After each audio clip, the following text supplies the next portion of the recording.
জনগণ থেকে শুরু করে প্রত্যেকটি রাজনৈতিক দল রাজনৈতিকভাবে ত্যাগ স্বীকার করে বহু জীবন প্রাণ শেষ করে আজকে একটি ফ্যাসিস্ট মুক্ত স্বৈরাচার মুক্ত শেখ হাসিনার পতনের পর আমরা একটি নতুন বাংলাদেশ পেয়েছি।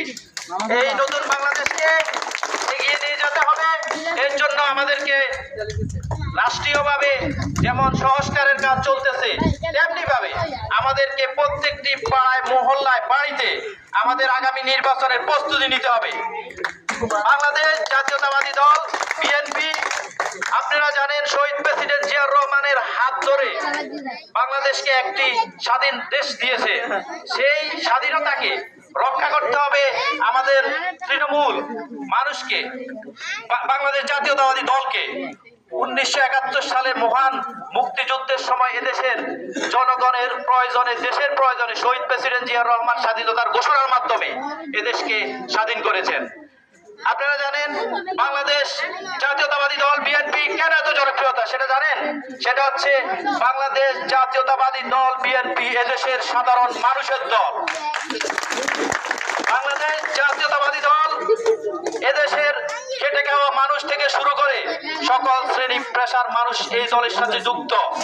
এ দল মানুষের ভালোবাসায় টিকে আছে। দীর্ঘ 17 বছর নির্যাতনে আমাদের নেত্রী বেগম খালেদা জিয়াকে বন্দী করার পরও এ দল কখনো ভাঙে নাই। এদেশের সাধারণ মানুষ এ দলকে ভালোবেসেছে, এ দলের জন্য কাজ করেছে। বাংলাদেশ জাতীয়তাবাদী দল হচ্ছে বাংলাদেশে সবচেয়ে বেশি জনপ্রিয় হয়েছে দুইটি কারণে। একটি হচ্ছে ভারতের আগ্রাসন বিরুদ্ধে বাংলাদেশ জাতীয়তাবাদী দলের রাজনীতি সবচেয়ে গুরুত্বপূর্ণ ভূমিকা রেখেছে। 71-এর নির্বাচনের পর এদেশে ভারতীয় আগ্রাসন চলেছে 2024 সাল পর্যন্ত। মাঝে মাঝে এই আগ্রাসনের পরিমাপ ছিল কম, কিন্তু চলেছে দীর্ঘদিন। এই আগ্রাসনের কারণে আমরা 17 বছর আমাদের ভোটাধিকার হারিয়েছি, আমরা কেউ ভোট দিতে পারি নাই। এই স্কুলের পিছনে যে কেন্দ্রটি দেখেন, এটা আমার নিজ কেন্দ্র। আমি জাতীয় নির্বাচনে ঠিকমতো একবারও ভোট দিতে পারি নাই।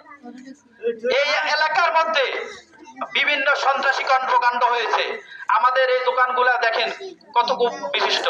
এই এলাকার অনেকের বাড়ি, আমাদের এই এলাকার যারা আছে প্রথম সারিতে বসছে সবাই কিন্তু ঘরে ঘুমাতে পারে নাই। আমরা কি 24-এর গণঅভ্যুত্থানের পর আমরা কি কোনো আওয়ামী লীগের নেতা কর্মীকে কি হামলা করেছি? আমাদের দল নির্দেশ দিয়েছে আমরা প্রতিহিংসার রাজনীতি করি না। তাই আগামী দিনে আপনাদের প্রথম কাজ হবে বাড়ি বাড়ি গিয়ে আমাদের মা বোনদেরকে